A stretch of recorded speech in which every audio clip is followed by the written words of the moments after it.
Lorsque tu te lances à ton compte, ton premier objectif est de réussir à avoir des clients. Puis, avoir assez de clients pour en vivre. Puis, arrive un moment où, comme tout le monde, tes journées font 24 heures et tu ne peux plus te développer. Ajouté à ça, tu as sûrement des peurs qui pointent, comme celle que tout s'arrête du jour au lendemain, ou de ne pas réussir à faire plus, ou encore de ne pas pouvoir déléguer. C'est ce qu'on appelle le plafond de verre. Comment le reconnaître, le comprendre et surtout le briser? C'est ce que nous allons découvrir ensemble dans cet épisode. Ça suffit les conneries, un podcast anti-bullshit sur la communication et l'entrepreneuriat. Il est là pour accompagner les indépendants à se détacher des injonctions et oser enfin communiquer selon leurs propres règles. Pour commencer, définissons ce fameux plafond de verre. C'est un concept qui désigne les obstacles invisibles mais bien réels qui empêchent les femmes de progresser financièrement de la même manière que leurs homologues masculins. Ces obstacles peuvent être d'ordre sociétal, culturel ou même personnel. Si tu as écouté les épisodes de cette saison dans l'ordre, tu as déjà entendu des témoignages et des chiffres à ce sujet. Prenons un exemple concret. Disons que Marie est une entrepreneure talentueuse qui a lancé sa propre entreprise de design. Malgré son talent et ses efforts, elle se rend compte qu'elle gagne moins que ses homologues masculins et qu'elle a plus de difficultés à obtenir des financements. Pourquoi ? Parce que Marie est confrontée à des obstacles invisibles. Elle a moins accès à des réseaux influents, elle doute de sa capacité à négocier des contrats importants et elle a grandi en entendant que l'argent est une affaire d'hommes. Estelle B, avocate en droit des affaires, a longtemps accompagné des startups dans la levée de fonds. Et on peut constater plusieurs choses. Déjà, les femmes ont souvent moins de réseaux. Eux, les hommes, auront plus de facilité à activer toutes les personnes qu'il y a autour d'eux pour atteindre leur objectif. Et ensuite, on sait qu'aujourd'hui, les femmes sont beaucoup moins à lever des fonds et que surtout, elles lèvent moins. C'est une vraie question à creuser, mais qu'on ne fera pas aujourd'hui. Ces obstacles ne sont pas le fruit de l'imagination de Marie, mais des réalités profondément ancrées dans notre société. Les études montrent que les femmes ont souvent moins accès à des réseaux de mentorat et de soutien. Elles sont également plus susceptibles d'être victimes de stéréotypes qui les poussent à sous-estimer leurs compétences financières et leur capacité à réussir dans le monde des affaires. C'est d'ailleurs bien pour ça que j'ai eu envie de traiter le sujet dans ce podcast.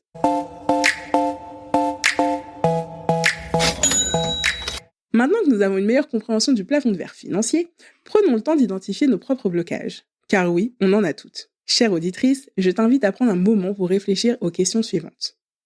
Première question. Quelles sont mes croyances sur l'argent ? Penses-tu que l'argent est difficile à gagner ou qu'il est synonyme de problème, qu'il fera de toi une mauvaise personne ?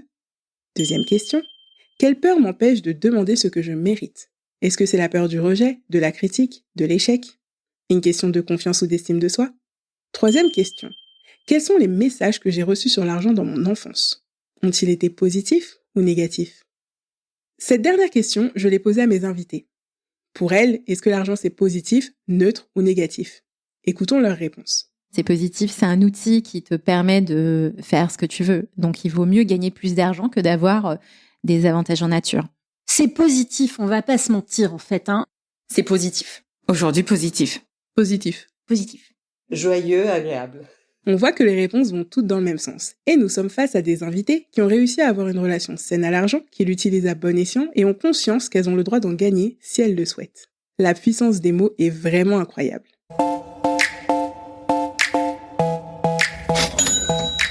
Prenons un nouvel exemple, celui de Sophie, une coach en développement personnel. Sophie a grandi dans une famille où l'argent était toujours source de stress. Ses parents lui répétaient souvent que l'argent ne pousse pas sur les arbres et qu'il faut travailler dur pour en gagner. Ce sont des phrases qu'on peut entendre notamment chez les familles modestes, dans lesquelles le sou est compté et utilisé pour les choses essentielles, laissant peu ou pas de place aux loisirs. Aujourd'hui, Sophie se rend compte que ses croyances influencent sa manière de gérer son entreprise. Elle a du mal à fixer des tarifs à la hauteur de la valeur qu'elle apporte et se sent coupable lorsqu'elle demande une augmentation de ses honoraires. Et ça, on le sait très bien. Fixer ses tarifs est très compliqué lorsqu'on est entrepreneur. Quand on est une femme, encore plus. Mélissa nous explique une chose essentielle sur la confiance en soi. Très souvent, en tout cas dans mon cas, ce qui pêche en tant que femme entrepreneuse, c'est la confiance en nous et le fait de se sentir capable et de le savoir. Et j'ai l'impression que les hommes en doutent beaucoup moins et que nous, on en doute très souvent. Et je constate que quand on n'en doute pas, les autres n'en doutent pas. Se faire confiance, c'est donner confiance aux autres. Adélaïde Naxos, bras droit du web, nous donne aussi une information très importante. Tu vois, par exemple, si un panel d'entrepreneurs, il y a des hommes, il y a des femmes, j'ai le sentiment que les hommes vont automatiquement être peut-être qualifiés de plus qualifiés, alors que pas du tout. Mais juste parce que c'est ancré comme ça depuis des années et des siècles et peut-être même des millénaires que homme égale travail, égale qualifié, égale fort, tu vois, ce genre de choses. Alors que, à parts égales, une femme entrepreneur, peut-être plus qualifiée, etc., etc. Donc, qu'effectivement, les femmes se sentent, enfin, je dis pas que les femmes se sentent pas plus légitimes, tu vois, parce que on se sent légitime, mais que on soit vraiment en mode, on est tout aussi capable en tant que chef d'entreprise, en tout cas, que nos homologues masculins. Identifier ces blocages est une étape essentielle pour pouvoir passer à l'action derrière et se demander comment s'en détacher. La prise de conscience permet de mettre en lumière les schémas de pensée et les comportements qui nous limitent et même nous enferment sous ce plafond de verre. Si tu ne l'as pas encore fait, prends le temps de noter tes réponses et de réfléchir à la manière dont ces croyances et peurs peuvent limiter ta progression. Tu peux même venir les partager avec moi si tu veux. Dans l'épisode précédent, Maëva et Estelle nous parlaient de mindset, d'état d'esprit en lien avec l'argent. C'est sur lui qu'il faut travailler pour pouvoir se détacher de ses croyances. Voici quelques idées et quelques petites choses à faire au quotidien pour y parvenir. D'abord, j'ai envie de te parler des affirmations positives. Remplacer des pensées limitantes par des affirmations positives. Par exemple, si tu crois que l'argent est difficile à gagner, répète-toi que l'argent est une ressource abondante et accessible. Sophie, par exemple, pourrait se dire chaque matin « Je mérite d'être bien rémunérée pour mon travail et mes compétences ». On ne parle pas de faire des incantations à la lune pieds nus en tournant 3 fois sur soi-même. Non, juste de répéter des phrases qui ont du sens et qui pourront chasser les existants qui prennent bien trop de place actuellement. Ce que je te propose aussi, c'est un exercice de visualisation. Imagine-toi en train de réussir financièrement. Visualise chaque détail de cette réussite et ressens les émotions positives que ça t'apporte. Sophie pourrait se visualiser en train de signer des contrats lucratifs, de recevoir des retours positifs de ses clients et même de voir son compte en banque augmenter. Et bien évidemment, tu peux faire comme Sophie. Ensuite, la dernière chose, c'est de s'intéresser à l'éducation financière. Apprendre à comprendre ses finances, se familiariser avec, démystifier l'investissement et planifier son année budgétaire. Ça aide de savoir où on va et comment on y va. Plus tu te sentiras à l'aise avec le sujet, moins tu auras de peur face à l'argent. Maintenant que tout est clair, couché sur le papier, ou avec des idées qui dansent dans ton esprit, que faire ? Passer à l'action évidemment. C'est la seule façon efficace de changer les choses. Ce que tu peux faire en premier lieu, c'est te fixer des objectifs clairs. Écoutons Estelle B sur ce sujet. Tu vas te mettre des objectifs tous les trimestres, qu'est-ce que je fais pour atteindre ces objectifs un peu financiers. Et ça te permet derrière, je sais pas, au bout d'un trimestre de dire là j'ai pas réussi à atteindre mon chiffre.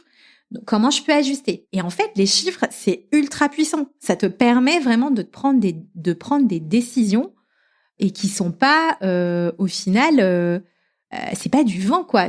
Ce que tu fais, il faut le mesurer. Et en fait, les chiffres, ça sert à ça. Définis des objectifs assez spécifiques, mais surtout dont tu peux mesurer la retombée. Juste dire « je veux augmenter mon chiffre d'affaires », ça ne te permet pas d'établir une vraie stratégie pour y parvenir. Par exemple, Sophie pourrait se fixer comme objectif d'augmenter ses revenus de 20% d'ici la fin de l'année et de développer de nouveaux services ou augmenter ses tarifs, par exemple. Ça lui permettrait d'atteindre ses objectifs. Estelle nous partage une méthode clé en main. C'est le moment de prendre des notes. Et la comptabilité, c'est le socle. Tu vois, c'est vraiment le socle. Et en fait, vous allez peut-être me trouver bizarre, mais moi, je suis la personne en janvier, j'adore, parce qu'en fait, je suis en mode, OK, c'est le mois de janvier, je vais faire un prévis. Et je vais me dire, mais qu'est-ce que je vais faire ? Je vais tout déchirer au niveau des chiffres. Et après, tu vois, en fait, c'est un truc un peu de travail de vision sur ton activité, sur ton entreprise. Qu'est-ce que j'ai envie de lancer et comment faire pour atteindre ces chiffres ? Et que je trouve qu'il y a un exercice assez exaltant. Faut pas voir un tableau Excel comme quelque chose de très chiant parce que dans ton esprit, ça va te forcer aussi à te dire, si je veux faire tel objectif de chiffre d'affaires de manière un peu récurrente, je dois mettre en place telle ou telle chose. Peut-être que si je veux faire tel chiffre, je vais devoir travailler mes offres. Donc, ça veut dire que je dois vendre combien d'offres dans le mois ou bien combien de clients je dois avoir, combien de jours je dois vendre si je suis freelance, par exemple.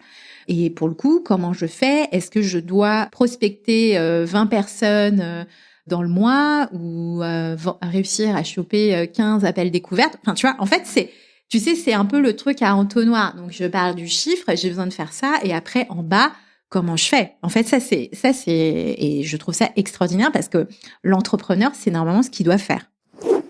Ensuite, ne négocie pas tes tarifs à la baisse. Les femmes sont généralement sous-payées. Héloïse Boll nous rappelait une différence de 22 et 24% entre la rémunération des hommes et des femmes selon qu'elles sont salariées ou entrepreneurs. Si ton prix est juste, ne le négocie pas. On veut te payer moins ? Baisse le contenu de la prestation ou va vers une clientèle qui est prête à payer tes services. Rassure-toi, lorsqu'on débute, on passe souvent par là. C'est pour ça que je t'en parle, pour te faire gagner du temps. Aussi, pour donner envie de travailler avec toi, pense à partager les réussites de tes clients, c'est ta meilleure carte de visite. Ce que tu peux faire aussi, c'est t'entourer de personnes positives. Rejoins des réseaux de femmes entrepreneurs, participe à des networking, des apéros entrepreneurs, et tout simplement entoure-toi de personnes qui te soutiennent et t'inspirent. Délaisse celles qui ne croient pas en toi et ou te font culpabiliser. Ça vaut aussi pour les entrepreneurs que tu suis sur les réseaux sociaux. Un autre point important aussi, c'est de chercher des opportunités de financement. Il existe de nombreuses subventions, prêts et programmes spécialement destinés aux femmes entrepreneurs. On en parle peu, mais ça existe. Sophie, par exemple, pourrait se renseigner sur ces opportunités et voir si cela peut correspondre à ses envies et ses besoins de développement. En plus de tous ces conseils, n'oublions pas l'importance de la formation continue et de l'inspiration. Pour briser le plafond de verre, il est crucial de travailler sur soi, s'informer et bien s'entourer. On pense souvent aux diverses formations qui sont plus ou moins onéreuses, mais on oublie un objet crucial du quotidien, le livre. De nombreux livres sont très complets sur des sujets fondamentaux. Aujourd'hui, tu peux les lire ou les écouter, ça te laisse du choix. Et en parlant d'écouter, pense aussi aux podcasts. Ils sont une mine d'informations pour s'éduquer, s'informer, se divertir sur le sujet de l'éducation financière. Pour conclure cet épisode, on peut retenir que briser le plafond de verre face à l'argent est un processus qui demande du temps, de la réflexion et de l'action. Aujourd'hui, nous sommes bien trop impatientes et influençables. Faisons taire ce brouhaha autour de soi et recentrons-nous sur nos propres envies. Rappelle-toi, chère auditrice, tu en es capable.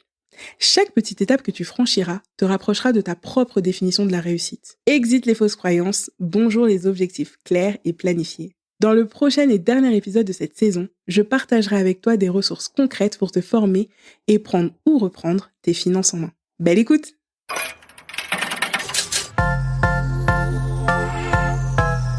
Si tu as aimé cet épisode, je t'invite à mettre des étoiles et ou un commentaire selon la plateforme via laquelle tu l'écoutes. Et surtout, tu peux venir suivre Ça suffit les conneries sur les réseaux sociaux, Instagram, LinkedIn et Threads. Je te dis rendez-vous pour le prochain épisode. À très vite!